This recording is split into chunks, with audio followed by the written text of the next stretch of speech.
Hi friends, எப்பயும் போல் அயனார் துணை serial பார்ப்போமா? இன்றைக்கி பார்க்குறதுக்கு முன்னாடி எல்லோரும் என் சேனலை சப்ஸ்கிரைப் பண்ணிக்கோங்க, லைக் பண்ணிக்கோங்க.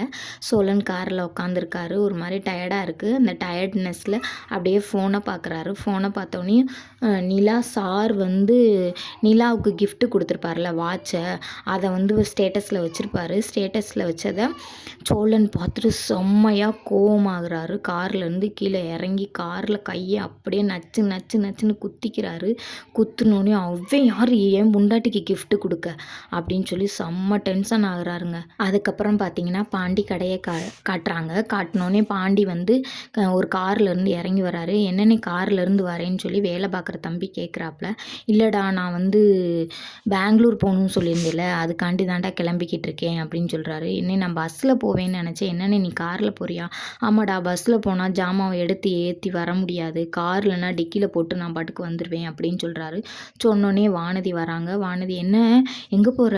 காரில் வந்திருக்க அப்படின்னா, இல்லை வானதி, நான் சொன்னேன்ல காலையில். ஆமாம், என்கிட்ட எங்கே சொன்னேன்? உங்கள் அண்ணன்ட்ட சொன்னேன் அப்படின்றாப்புல. இல்லை பெங்களூர் போகிறேன் வானதி அப்படின்னோடனே, நான் பாண்டி வரேன், வாண்டி பண்ணேன். நீ சும்மா இரு வானதி, நீ வேற சும்மா இரு. நீ உங்கள் அம்மா அப்பாட்ட சொல்ல மாட்டேன், நீ வாட்டுக்கு வருவேன், நாளைக்கு ஏதாவது ஒரு பிரச்சனை ஒன்றும் செய்ய முடியாது, அதெல்லாம் செட் ஆகாது அப்படின்றாங்க. இல்லை நான் வருவேன் அப்படின்னு ப்ளீஸ் ப்ளீஸ் ப்ளீஸ் ப்ளீஸ்னு கெஞ்சுறாங்க. கெஞ்சிக்கிட்டு இருக்கல காரில் போய் உட்காடுறாங்க. இந்த காரை விட்டு இறங்கு வானதி, நான் வர லேட் ஆகும், நீ இறங்கு அப்படின்னு சொல்லிட்டுறாரு. கேட்க மாட்டாங்க. கேட்காம உள்ளேயே இருந்துக்கிட்டு, நீ வா போவோம்னு சொன்னாங்க. இப்போ வேலைக்கு இருக்க அண்ணன் சொல்கிறாங்க, வா கூட்டிகிட்டு போ, என்ன செய்கிறது அப்படின்னு சொல்லிட்டு, சரி சார்ஜர் எடுத்துகிட்டு வா அப்படின்னு சொல்கிறாங்க. வேலைக்கு இருக்க அண்ணன் சார்ஜர் எடுத்துகிட்டு வந்து கொடுக்குறாரு. அதுக்கப்புறம் சோழன் வீட்டில் காரை நிப்பாட்டுறாரு. காரை நிப்பாட்டையில் நடேசன் ஒரு கவரோடு போகிறாரு. என்னதுன்னு பார்த்தீங்கன்னா பிரியாணி வாங்கிட்டு வந்திருக்காரு. சாப்பிட்றியாடா அப்படின்னு சொல்லி கேட்குறாரு.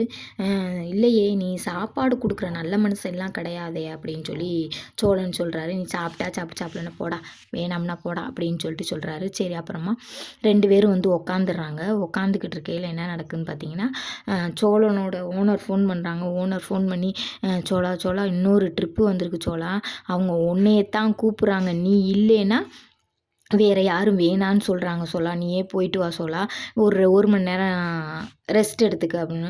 நானே என்னாலலாம் முடியாதுனேன்ற. சரி 2 மணி நேரம் ரெஸ்ட் எடுத்துக்க, போயிட்டு வா அப்படின்னு.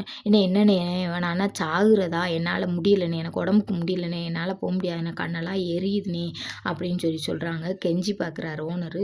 இல்லைண்ணே என்னால் முடியலைன்னு சொல்லிடுறாரு. சொன்னதுக்கப்புறம் அவங்க அப்பா தட்டில் சோறு போட்டு வைக்கிறாரு. 2 பேருமா சாப்பிட்றாங்க. சாப்பிட்டுக்கிட்டு இருக்கையிலேயே சோழன் என்ன சொல்கிறாருன்னா, உனக்கு ஒன்று நடந்துச்சு தெரியுமா, எனக்கு என்ன சொல்லனே தெரியல அப்படின்னா ஒரு பெரிய கதை அப்படின்னு சோழன் சொல்கிறாரு. சொன்னோன்னே அவங்க அப்பா கிட்ட சொல்கிறதுக்கு வாய் எடுத்து ஒன்றா சொல்லிக்கிட்டு இருக்காரு. சொல்லிக்கிட்டு இருக்கையில், அவன் ஏன் பொண்டாட்டியை லவ் பண்ணுறேன்னு என்கிட்டயே சொல்கிறேன், அவன் யார் இப்படி பேச, அவன் எதுக்கு வாட்ச் கொடுத்தேன் அப்படி இப்படின்னு பேசுகிறாரு.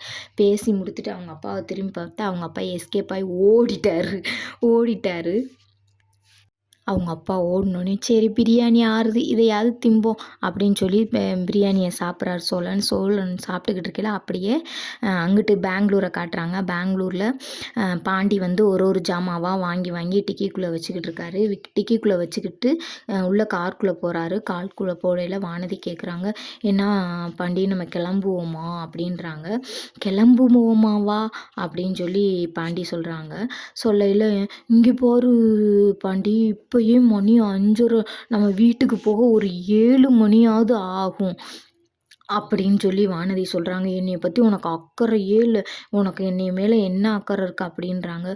ஐயோ நீ வேற ஆரம்பிக்காத, அப்படி தான் ஹைவேயில் வரையில் நீ பாட்டுக்கு என்னென்னமோ பேசுகிற, நான் வண்டியை கொண்டு போய் எதுக்குள்ளே விடுறதா இல்லை நிப்பாட்டிட்டு இறங்குறதா, என்னை நீ ரொம்ப டார்ச்சர் பண்ணுற, நீ ரொம்ப பேசுகிற, நான் இதுக்கு தான் நான் படித்து சொன்னேன், நீ வரவேணா, நீ இரு, நான் இன்னொரு நாள் கூட்டு போகிறேன், கேட்காம நீ பாட்டுக்கு என் கூட வந்துட்டு எந்த ஒரு இதுவுமே யோசிக்க மாட்டேன், மாட்ற, வரையில அப்படித்தான் அத்தனை ஃபோன் வந்துச்சு. ஃபோனை அட்டன் பண்ண மாட்ற, வைக்க மாட்ற. எங்க வீட்ல அதெல்லாம் தேட மாட்டாங்க. அப்படிலாம் சொல்லாத. எனக்கு தெரியாதுன்னு நெனச்சுக்கிட்டு இருக்கியா? நீ பண்றத ஃபுல்லா நான் கவனிச்சுக்கிட்டு தான் இருக்கேன். ஃபோன் வருது, மெசேஜ் வருது. நீ எதையுமே கண்டுக்க மாட்ற. இப்ப எதுக்கு பாண்டி கோவப்படுற? நான் ஒண்ணுமே சொல்லலைல. சரி, சரி நீ ஜாமான் வாங்குனதுக்கு அப்புறமே போவோம் அப்படின்னு சொல்லி வானதி சொல்றாங்க. ஏய் அவங்க 7 மணிக்கு தான் தருவேன்றாங்க. 7 மணிக்கு தந்ததுக்கப்புறம் மிட் நைட்ல எப்படி போறது?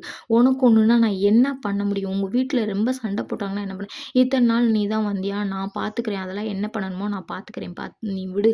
நம்ம எப்பயும் போல எல்லா ஜாமான் வாங்கிட்டே மெதுவாவே கிளம்புவோம் அப்படின்னு சொல்றாங்க. அதோட இன்னைக்கு எபிசோட் முடியுது. சேனல் புடிச்சிருந்தா சப்ஸ்கிரைப் பண்ணிக்கங்க.